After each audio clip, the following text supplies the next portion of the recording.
ಚಿನ್ನು, ನಾನೊಂದು ಫಂಕ್ಷನಿಗೆ ಹೋಗೋಕ್ಕುಂಟು, ಒಂದು ಮನೆ ಗೃಹಪ್ರವೇಶ ಉಂಟು. ಸೊ ನಾನು ಈ ಹೇರ್ ಬ್ಯಾಂಡ್ ಹಾಕೊಂಡು ಹೋಗ್ಬೇಡಿ, ಇದೊಂಚೂರು ಚೆನ್ನಾಗಿ ಕಾಣಿಸಲ್ಲ. ಹಾಗಾದರೆ ಬಾ, ಒಂದು DIY ಮಾಡೋಣ. ನೋಡು, ಅದಕ್ಕೆ ಬೇಕಾಗಿರೋ ಎಲ್ಲ ಮೆಟೀರಿಯಲ್ಸ್ ಇಟ್ಕೊಂಡಿದ್ದೆ. ಇದಕ್ಕೆ ಬೇಕಾಗಿರೋ ಮೆಟೀರಿಯಲ್ಸ್ ಬೀಡ್ಸ್, ಬೆಂಕಿ ಬಣ್ಣ, ಗಮ್ ಹಾಗೆ ಅಕ್ರಾಲಿಕ್ ಕಲರ್ಸ್.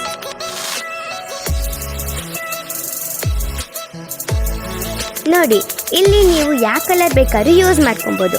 ನಾನು ಯೂಸ್ ಮಾಡ್ಕೊಂಡಿರೋ ಕಲರ್ ಬ್ಲ್ಯಾಕ್. ನೋಡಿ, ಈ ಹೇರ್ ಬ್ಯಾಂಡ್ ಸುತ್ತ ಬ್ಲ್ಯಾಕ್ ಕಲರ್ ಹಾಕೊಬೇಕು, ಇಲ್ಲ ನಿಮಗೆ ಇಷ್ಟವಾದ ಕಲರನ್ನು. ನಾನು ಈ ಹೇರ್ ಬ್ಯಾಂಡನ್ನು 5 to 10 ಮಿನಿಟ್ಸ್ ಒಣಗಕ್ಕೆ ಬಿಟ್ಟಿದ್ದೆ. ಈಗ ನೋಡಿ, ಇದು ಕಂಪ್ಲೀಟ್ ಆಗಿ ಡ್ರೈ ಆಗಿದೆ. ಈಗ ನೀವು ಬೀಡ್ಸನ್ನು ಪ್ಲೇಸ್ ಮಾಡಬೇಕು ಒಂದೊಂದಾಗೆ. ನೋಡಿ, ನಾ ಪ್ಲೇಸ್ ಮಾಡಿದ್ದೀನಲ್ಲ, ಆ ಥರ ಇಡೀ ಫುಲ್ ಹೇರ್ ಬ್ಯಾಂಡ್ ಆಗಿ ಮಾಡಬೇಕು. ನೋಡಿ, ನಾನೀಗ ಹೇರ್ ಬ್ಯಾಂಡ್ ಸುತ್ತಲೂ ಬೀಡ್ಸನ್ನು ಪ್ಲೇಸ್ ಮಾಡಿದ್ದೀನಿ. ಎಷ್ಟು ಚೆನ್ನಾಗಿ ಕಾಣಿಸ್ತಿದೆ ಅಲ್ಲ.